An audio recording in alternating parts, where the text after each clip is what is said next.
Welcome to the Problematic Podcast, where I interview leaders who are solving important problems and helping improve people's lives.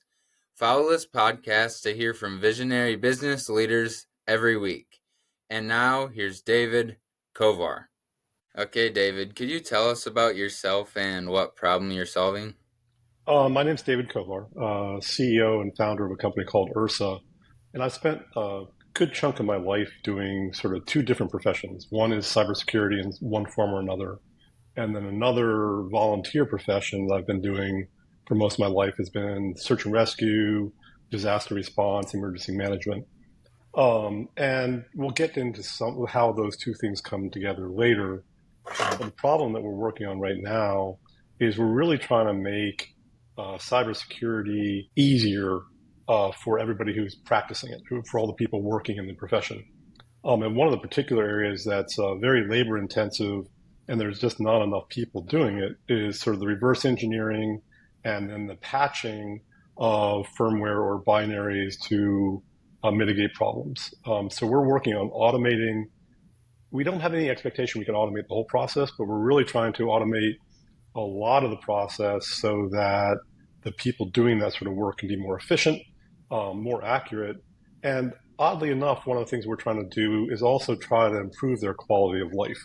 So if we can make it so that the reverse engineers are spending less time doing sort of what we would think about as grunt work or solving the same problem over and over again because only they are qualified to do that task.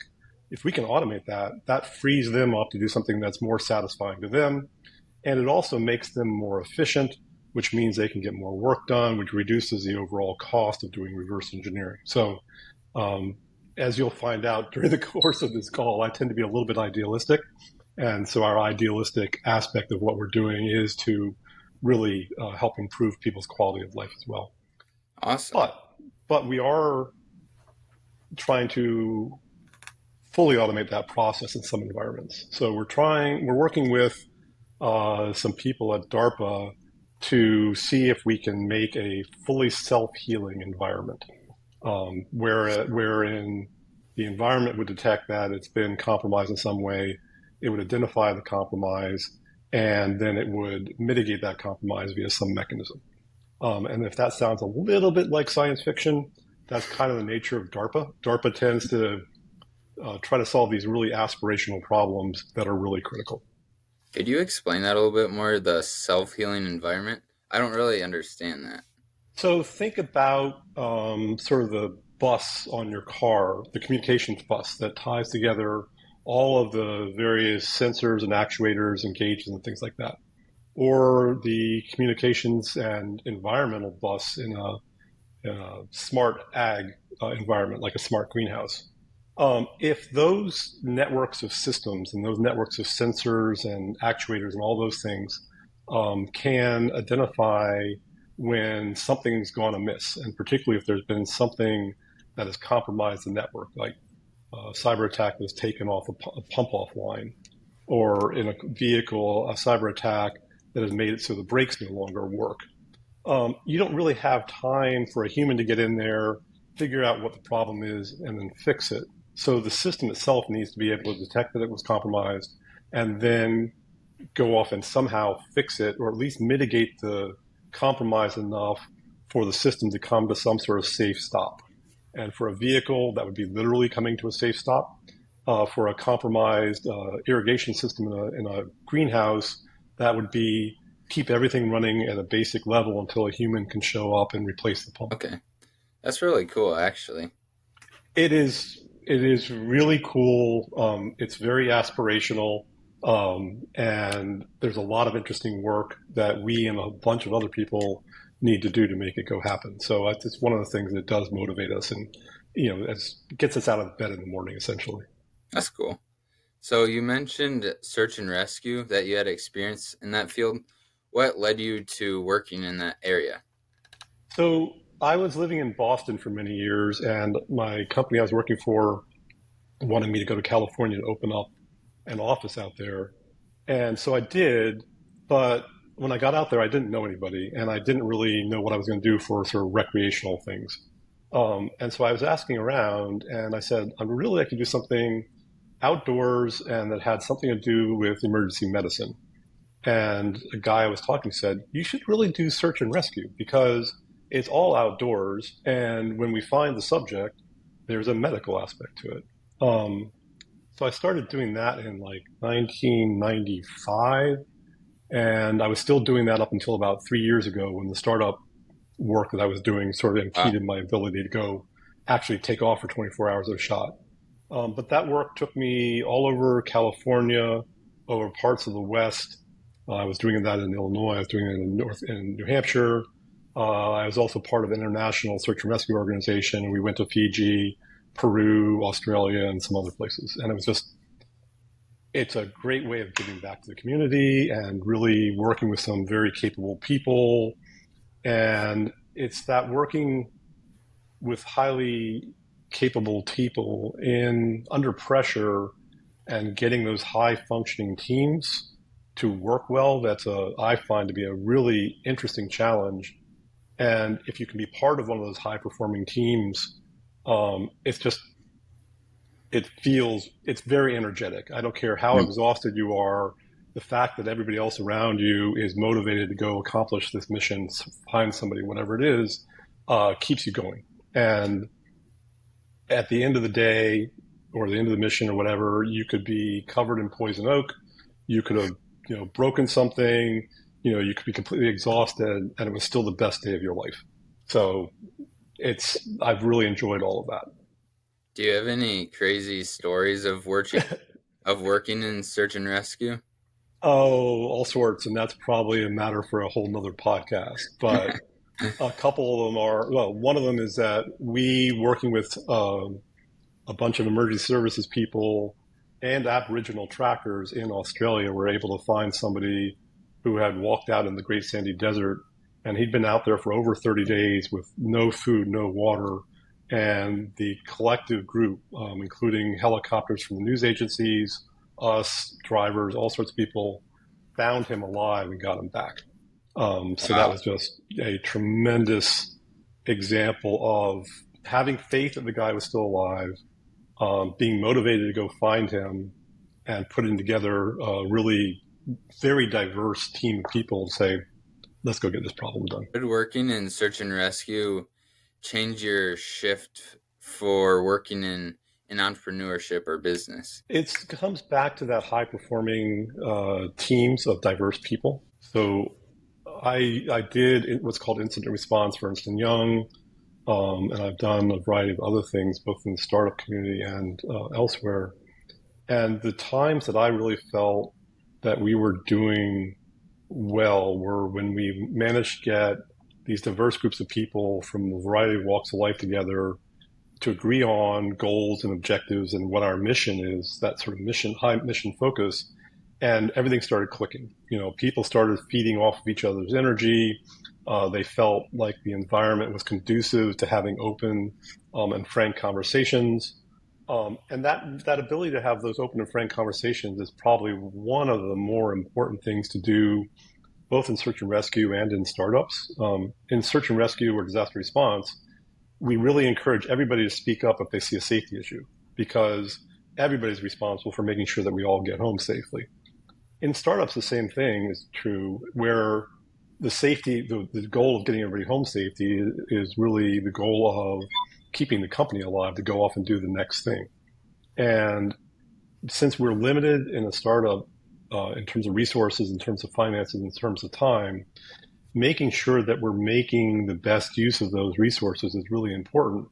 And that means that encouraging everybody who's part of the startup, contractor, or employee to say, hey, wait a second, this may not be the optimal solution, um, helps you survive longer to get the work done that you need to get done. Okay.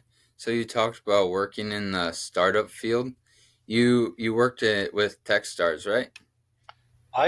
So we were doing work around drone forensics. So how do you pull data off of drones and make sense of it? In 2017, and oh, sorry, no, sorry, much later. I'm losing track of time. 2018. 17. And I was talking to a friend of mine, and she was working for Techstars in the senior level at the time, and she said, "You should go talk to this guy." And it turned out that guy was Warren Katz. He was running the Techstars program that was the inaugural program with AFWERX, so Air Force's innovation arm. And he said, the thing you're doing is relevant to the Air Force's mission, and said, yes, you can apply for the program. So we applied, and we went through Techstars, sponsored by AFWERX that year in 2018. And then I mentored the next two classes of that, so the next 2 years. That ecosystem was just tremendous. It was really, for us and the other people in the cohorts, it had the backing of Techstars, so they were teaching us all the lean startup methodologies and practices and procedures, and it was focused on how to get into the DoD ecosystem and how to potentially thrive. And one of the things that Techstars promises is they don't promise that every company that goes through the program is going to succeed. What they're trying to do is make incremental improvements and make it so that all the companies that go through the program have a 10% or 20% or 30% better chance of surviving than your typical startup. So they not only did that, but they did the same sort of incremental improvement in terms of teaching us how to survive within the DoD ecosystem. But at the same time, they were teaching AFWERX how to work with startups. And so being really one of the companies that was involved in the very early stages of improving the DoD innovation ecosystem was a tremendous opportunity for which I will forever be thankful. Where I get frustrated is that the DoD innovation ecosystem is still broken in many ways. And so we're still talking about the same sorts of problems and the same sorts of fixes to the DoD ecosystem. I have some hope that we, the entire community, DoD, US government, Techstars type entities, startups, everything, will solve some of those problems before I retire, but I'm not convinced, unfortunately. Okay. So could you tell us a little bit more about that ecosystem with Techstars that you mentioned? So Techstars and Y Combinator and Decode and Creative Destruction Labs out of Canada are all a form of accelerator. And the clue is in the name. They're really trying to accelerate the process of getting a startup from the point of conception into something that's actually viable, that can stand on its own, that can go off and grow and make a return on the investment. All those entities I mentioned approach this from different directions. And we went through Techstars, as I mentioned. We also went through Creative Destruction Labs out of Canada. They come at it from a different perspective. We learned something there as well. Decode is run out of DC, and Decode is specifically oriented for teaching startups how to work with the US government, but also the US government how to work with startups. They're all going to try to teach you, the startup founders, how to be more efficient at growing your company. And that includes a lot of the sort of business things, here's why you need a lawyer, and here's the sorts of things you need a lawyer to help you with, financials, marketing, customer discovery, all these sorts of basics. What a lot of it boils down to is what's called the lean startup model. And so for anybody listening who's interested in getting involved in startups, I'd really strongly recommend you take a look at the lean startup model. That's really the foundation for a lot of what we see as the startup or the accelerator ecosystem these days. Okay, cool. So let's talk a little bit about your backstory and what led you to where you are today. So could you share some of the key events from your childhood to now that have shaped the person to who you are today? So my parents got married in Hong Kong, and then they were stationed in Africa before I was born. I was conceived in Africa, and as I've told my parents, I really wish I had been actually born in Africa, because every time you fill out an SAT or any other form that says where you were born, And I always wanted to say Kaduna, Nigeria. Um, Thankfully, for medical reasons, my mother chose to come back and have me in the United States.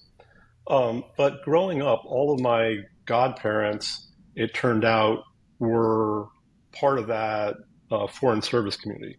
And I didn't really know that when I was a teenager. They were just these really cool people. But it was sometime when I was in college or shortly after college, I realized that all of these people either worked for the US State Department or the British equivalent. And they all had these very interesting stories and experiences of doing work in other countries. So that was one of those formative aspects. I also spent a lot of my high school years running around in the woods and on rivers and in caves and things like that. And so that really developed in me a love and appreciation for the natural environment, the natural world. But all of those were also team building, and not team building in the sort of football or soccer or baseball form. It was putting a bunch of people out into the environment and saying, you have to be mutually supporting. You have to help contribute to navigation, to safety, to cooking, all these sorts of things. And you see those things echoing into my later life. So I picked up a master's degree in international affairs about 8 years ago. And one of the things I wish I had done differently, I wish I'd picked that up earlier, um, because understanding how the global world works, I have found to be really, really important. And the connections I've made with people and the ability I've had to sort of expand my horizons has been tremendous. And all those sorts of things coming together led me in the early months of the war in Ukraine to actually go over to Ukraine. I was spending a lot of time on Signal and LinkedIn and other things, talking with people, trying to build bridges between the U.S. Department of Defense ecosystem, innovation ecosystem, and what was going on in Ukraine to see if there were ways that we could help Ukraine develop capabilities to better defend their country. And after a while, more and more people I was talking to remotely said, the questions you're asking make you sound like a Russian spy. So you really need to come over and see us on the ground, and then we can start having conversations. So because of my search and rescue experience and other things I've done, I was comfortable building up the network and figuring out how to get myself over to Ukraine, into the country, go talk to people, operate independently, essentially build those relationships that I needed for starting to go discover what else could be done, and then getting back out. And so without that early sort of inspiration on the part of my parents, my godparents, and that ability to navigate through the wilderness, I don't think I would have been motivated to go to Ukraine, much less been able to go over there on my own and do that. And so it's just other inspirations over the years have really just been really good people, mentors, people who I've worked with, people I've taught, people who've taught me. And as I said many years ago, life is about saying yes to opportunities. If somebody says, hey, do you want to go do this thing that's uncomfortable for you? Go say yes. And so that led me to going to Fiji for doing search and rescue. I did executive protection for a number of years for reasons. And that introduced me to a lot of people that I still know to this day. The work was interesting, but the skills and experience it provided me with in terms of logistics, in terms of how to build those high functioning teams and things like that, again, were tremendous. So I think my advice on that one is, if somebody gives you an opportunity to go travel, particularly if somebody else is paying for it, and Ernst & Young used to pay me to fly around, take them up on that, because that sort of international experience and ability to connect with people it's invaluable. What was your biggest takeaway from flying internationally and traveling to different countries? Pack light. Always assume that your luggage is going to go missing. Be polite. I One of the things, this is going to sound odd, I will admit. So I'm a little bit of a coffee snob. One of the things that I've always done, particularly when traveling internationally, is I go find a coffee shop like about a mile or 2 miles or 3 miles away from wherever I'm staying, and I walk to it. Because if you get out in the environment, if you get away from the hotel, you get away from using Uber or whatever, and you start walking through neighborhoods and hanging out in local coffee shops, you start learning the language. You start learning the rhythm of the environment. You start seeing things you might not otherwise see. So it sounds like an odd thing, but that's really one of them. Pack light, be able to move quickly. Uh, because of some of my training, and it's going to sound a little paranoid, also always be security conscious. Protect your electronics, things like that. So basically, you absorb yourself into the the culture. That's a really good way of putting it.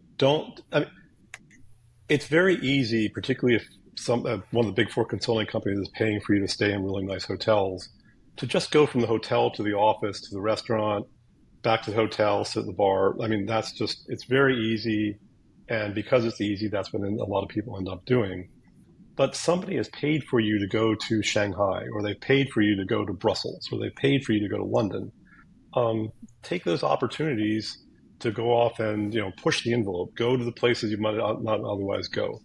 And oftentimes that means getting out and on foot. It means taking a rickshaw. It means taking the alternative transportation and just seeing what the environment's like. That's good advice. I'll definitely try it out. Hopefully you find somebody to pay for you to do it. That's the easiest way, but I've using Ukraine as an example, no one was paying me, and a lot of that was using public transportation, walking places, because I really did want to experience what it was like to get into the country, what logistics looked like, what were the challenges that people who might want to go support Ukraine, what might they face in trying to get either equipment or themselves into the country and back out of the country again. So again, just take the opportunity to travel when you can. Yeah. So let's talk a little bit about what drives you. And could you tell us about what your why in this life is? Like, what gets you up in? I'm going to sound incredibly idealistic and perhaps naive, but making the world a better place. That sounds like one of those big, altruistic, aspirational goals, but we can do it in our everyday lives, just through simple things. But what I do professionally, the volunteer search and rescue disaster response, there's clear making the world a better place aspect to that. But even in the cybersecurity environment, our entire society, particularly in the Western countries or developed countries, or I'm not sure what the politically correct word for that is anymore. But even in the developing nations, we are very deeply dependent on some form of digital technology for whatever it may be. And any disruption to that technology is going to diminish our quality of life. It's going to diminish our ability to put food on the table. It's going to diminish our ability to bring crops in. It's going to diminish our ability to get health care.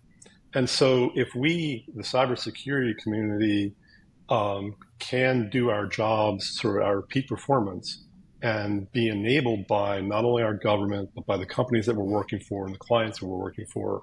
If all those things come together, then we can make the daily lives of people living in our societies, and whether that society is in China, United States, Nigeria, wherever, we can make the world a better place. It's fits and starts. It's all down at the low level sometimes, but we are able to do that. And in cybersecurity, it's hard to see the immediate benefits of what we're doing. You can produce a really good tool that helps make somebody's life easier, but because they're more secure. You can help a company resolve some sort of cyber attack in such a way that the PII, the personally identifying information, is not compromised. The people that you're benefiting will never know that you did that, which is fine. The company knows, the people you're working with know, and that's deeply satisfying. And that's the idealistic aspect of, hey, we want to make the world a better place. Why do you want to make the world a better place? Because I live in it. My friends live in it. My family lives in it. There's too much chaos and uncertainty no matter which side of the political spectrum you are on, you can look out at the world and say there is too much chaos and uncertainty. Um, there's so much creative potential that everybody in this world has. And if we are affected by that chaos, that uncertainty, that struggle just to do our daily job, that means there's a lot of untapped potential that isn't able to be realized because of a cyber attack on the healthcare system, or even something that may not seem as relevant to sort of society as a cyber attack on the car dealership network. But if somebody's desperately in need for a car and they were depending on the car dealership to be able to sell them one and they're unable to get it, that's going to add chaos to their lives as well. And again, it sounds idealistic, but it's the best way I know how to explain it. And it's literally what gets me up in the morning. And it gets pretty much, I can say that about everybody that I'm working with now and when I was working at UI. When we were at UI, we were traveling a lot. We were putting in very long hours, and we kept getting up and doing it because it was very satisfying and we were making a difference. That's really awesome. Could you tell us a little bit about why you're passionate about working in cybersecurity? There's a lot of aspects of our society that are deeply dependent on systems to keep us safe. So let me just pick one of those, and that's healthcare, and in particular rural healthcare. So if you look at a hospital or a medical system in a major urban area, they generally have enough resources around to have a good cybersecurity program, and they have money to go pay contractors to go help them with incident response and things like that. But if you are out on the edge, if you're out in the rural environment and you are a small healthcare provider, and you're hit with a ransomware attack, and that shuts down your billing system and shuts down your medical record system and shuts down all that, you may now, that cyber attack may now have deprived, 100 square mile area of some rural community from the primary healthcare provider they have. And now they've got to travel, 100 miles or more to get to the next one. And that literally has got to stop. And there have been some signs that some of the ransomware actors are laying off healthcare, but then they go off and they attack again. So that's one of those things that really motivates me. And I'm really thrilled to see. So we're already doing work for DARPA. So that's Defense Advanced Research Projects Agency. There's now ARPA-H, which got stood up last year, and that's Advanced Research Projects Agency for Healthcare. So ARPA-H is really focused on how do we provide services and tools and policies and procedures and all these other aspects of cybersecurity for the healthcare community writ large. And that is something that's worth my getting out of bed in the morning, but also a whole lot of other people. And that's a way we know that we can make a difference, because there's a lot of evidence that a cyber attack that shuts down a hospital's billing system has a detrimental effect on people's lives. When you have a cyber attack on a healthcare system, there's an increased mortality rate in that system. How big of a problem do you think cybercrime is in America or the world, I guess? It's a huge problem in America. It's broadly a problem in the world, but let me give you an example why it's a bigger problem in America than it might be in China or Russia. There's a lot of cyber attacks that come out of Russia or come out of China on U.S. infrastructure and things like that. And in both countries, there's a certain amount of hands-off approach from their governments. The Russian gangs who are involved in a lot of these cyber attacks generally are allowed to operate freely as long as they don't attack Russian assets. Go attack somebody else, and particularly go attack the United States. Just don't attack Russia. China, there's a different relationship between the cyber entities in China and the government, but there's still a similar sort of dynamic. We generally do not encourage or allow entities in the United States to go conduct cyber operations against other countries. What the government does, and I'm differentiating between the U.S. government that uses cyber techniques as part of the military and sort of the commercial or criminal elements. If somebody is conducting ransomware attacks or DDoS attacks or things like that in the United States, they're going to get investigated, and if they are guilty, they're going to get charged, put in jail, things like that. It's not true when you're looking at activity coming from Iran, China, and Russia. So we're also a high value target. If you think, and just using ransomware as an example again, if you conduct a ransomware attack on a U.S. Medical system or U.S. critical infrastructure or European somewhere, there are so many people depending on those systems, and those systems are generally either well financed or they've got sufficient insurance or other support that they are highly likely to go pay out on that ransomware. We also are the leading or one of the leading countries for developing new technologies. And again, other countries have really caught up with us and sometimes gotten ahead of us by skipping over certain amounts of research and development and stealing our intellectual property and using that as a springboard to go off and go do the next thing. So we are a high priority target for a lot of different reasons. So is cybercrime a pretty big market? Like, is there a lot of money flowing there? So, the short answer is there's an enormous amount of money. And then you can break it down by sectors. One of the things you can go look at is look at the cybercrime in the cryptocurrency markets. And I swear every week there's an article about some crypto wallets getting stolen or some cryptocurrency exchange or whatever losing and literally billions of dollars. And okay, billions of dollars is a little bit more of an exception, but at least hundreds of millions of dollars seem to go missing from cryptocurrency exchanges every day. There's an enormous amount of money. Similarly with ransomware, and this is part of the problem. It's like you can make enormous amounts of money deploying ransomware on the appropriate targets.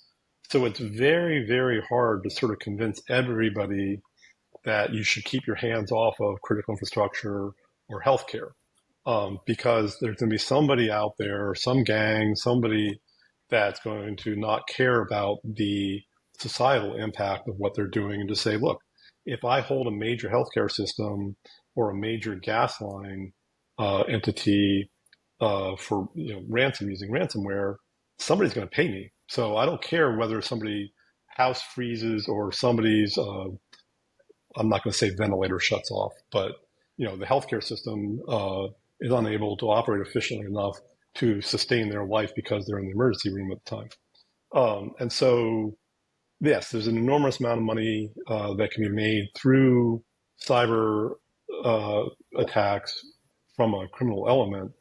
And that's part of the problem. If there was no money to be made, they would go elsewhere. So how can listeners here protect themselves from cybercrime? There's one of the first things to do is go look at CISA or CISA, depending on how you want to pronounce it, the CISA. They've got a lot of really good documents on how both companies and individuals can protect themselves from cybercrime.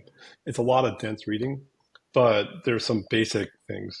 Don't go click on links that are sent to you in email to be aware of that sort of thing. If something sounds too good to be true, don't go hand your money over to a certain person. Don't give people access to your accounts. If you're going to use crypto wallets, make sure you secure them in a reasonable fashion. Use apps from well-known developers. If somebody's saying, "Hey, there's this great new app for your Android phone," don't just go install it and give it access to everything on your phone. The challenge is technology is moving so quickly that even I've been doing this for years, every once in a while I find myself about to go click on a link because somebody crafted that so very well. But it comes down to situational awareness. Be aware of the sorts of things that look suspicious. And if they look suspicious, pause and think about whether you should do it. One of the things I'm sort of happy to see going on is that there are programs people are getting cell phones at very, very young ages. They're getting exposed to the internet. They're having the ability to engage with the internet very early on. And I'm seeing signs that there are programs being taught in some schools and things like that to teach children how to develop the situational awareness about their cybersecurity at an early age. And if we can sort of inoculate people early on, then over time, as they get older, as they get exposed to more technology, they will have already developed those skills required to be safer in the digital world. And I think that's probably one of the most important things that society can do is provide that education as early as possible. Okay, so educate yourself on it. Educate yourself in what I call situational awareness. It's the same sort of thing. If you're walking through some city late at night and you got off at the wrong subway stop, you want to be paying attention to, where you're going, whether it's lighted, things like that. When you're using your cell phone and you're reading your email or somebody, calls you and says, hey, my car broke down, one of your friends calls you, my car broke down, wire me, $1,000 to help me out. Stop and think about the plausibility of that. It's like, is this really where my friend would be? Would they really be asking me about for this sort of thing? It's just so easy for us to respond in the moment. Oh my God, I'm going to help you out. Here's my access to my account, go off and use it. That's the impulse. And we sometimes have to put a check on our impulses to immediately go do the right thing and stop, think, and make sure that what you're hearing really makes sense. And given the prevalence of generative AI for creating artificial movies, soundtrack, phone calls, and things like that, it's going to be even more challenging on a daily basis, I'm sure. Okay, so here's a question I ask to everyone I interview. What advice would you give to your 18-year-old self? My 18-year-old self was very much of a mind that I could be independent and I could do everything I wanted to without the help of others. And I looked at going into the military academies and I said, this is going to be way too restrictive. I'm going to be like channeled into this thing and treated as a unit. Given where I am now, I really wish I had gone into one of the academies, particularly if I've flown, I got my own helicopter license. I've done search and rescue. Given my passion for search and rescue, I really wish I'd gone in the U.S. Coast Guard because they would have paid for me to learn how to fly helicopters. They would have let me go off and do search and rescue. The other thing I would have said to my 18-year-old self is take your experience, and I'd already traveled internationally at that time. Take your awareness of, hey, there's things beyond the U.S. borders and put more study into that. Pay a little bit more attention to how the world operates. It took me much longer to get around to doing that than I would have liked to. But other than that, I'm pretty satisfied with where I am and how I got here and the things I've done.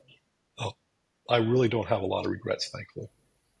But it comes down to education, whenever possible. And this goes back to what we were talking about earlier. If you're traveling anywhere and you got an opportunity to go walk around the city, go take it. Go off and experience things. Go off and live a full life. So be curious. Yeah, that's a good way of putting it. Be curious and then satisfy that curiosity. That's a really good way of. Yeah, that's good advice. So how can listeners get involved and support what you're doing? Well, first of all, they can take steps to secure their own environment, and that makes less work for all of us. If they're involved with companies, particularly the development side of companies, hardware, software, things like that, try to work with those companies to build security in to their products as they're going up. And if you're just buying products, buy the products that somebody's built security into. Again, that'll reduce the amount of work that cybersecurity professionals need to do and free us up to go do other things. In a more direct manner for what we're doing, if you're interested in reverse engineering, if you're interested in particularly helping with cybersecurity around healthcare systems, take a look at the ARPA-H upgrade program. It's upgrade all in caps. If you think that particular solicitation has topics of interest to you and you can contribute in a meaningful way, do reach out. We are applying to that program, and they're really encouraging that people put together teams. And so we're looking for those teaming partners for doing that sort of thing. And then I'll vague book one thing. If you have an interest in what's called cross architecture code similarity, if that means something to you, reach out to me and let me know, because we're working on something in that space, and I'm really interested to hear from people about what that might mean to them and what they might do with it. Should our listeners go to your website, or where would you like? They can go to URSA Secure, ursasecure.com if they want. I'm on LinkedIn. That's probably the easiest way of getting hold of me. And also, if anything that I've talked about in here resonates with people and they're interested in more information, or they want a pointer to somebody who's doing something, feel free to reach out, because every time somebody starts asking questions, it's a great opportunity for me to reflect and think about things. And I am always, like, at least once a week, somebody sends me a question about something that I think I should know the answer for. And it's like, oh, wait a second. I don't really know what the answer to that is. Let me figure that out for you. Let me go find somebody else who knows the right answer and introduce you to them. And then I learn something from that process. And that goes sort of back to what you said about curiosity. If somebody asks a question, that sparks our curiosity and we learn more. Okay. Yeah, I'll put the link to those in the bio here. Cool. Thank you very much. Yeah.